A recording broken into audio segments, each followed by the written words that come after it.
Congress party రైతన్నపై పగపట్టింది.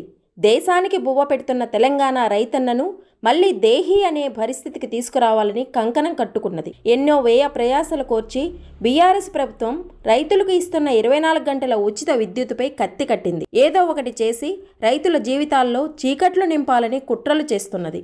అందుకే సాగుకు current 3 గంటలు చాలని ఒకరంటే 5 గంటలు చాలు అని మరొకరు, రైతు బంధు దుబారా అని ఇంకొకరు, ఇలా చెడును పదే పదే చెప్పి మంచి అని నమ్మించవచ్చన్న విధంగా కాంగ్రెస్ నేతలు ప్రకటనలు చేస్తున్నారు. 60 ఏండ్లు తెలంగాణను ఎడారిగా మార్చిన కాంగ్రెస్ నేతలు ఎంతో కష్టపడి పునర్జన్మ ఎత్తినట్టుగా పచ్చబడుతున్న రాష్ట్రాన్ని మళ్లీ బుగ్గిపాలు చేయాలని కుట్రలకు తెరలేపారు.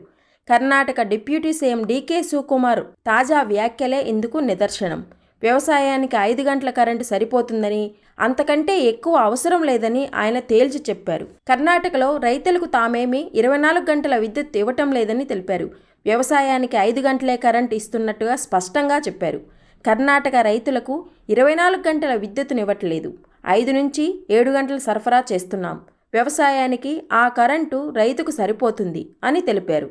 డీకే వ్యాఖ్యలపై తెలంగాణ సమాజం మండిపడుతున్నది. తెలంగాణలో కాంగ్రెస్కు ఓటేస్తే తమ బతుకులు మళ్లీ అంధకారంలోకి వెళ్తాయని, 24 గంటల ఉచిత విద్యుత్ 5 గంటలకే పరిమితమవుతుందని రైతులు ఆందోళన వ్యక్తం చేస్తున్నారు.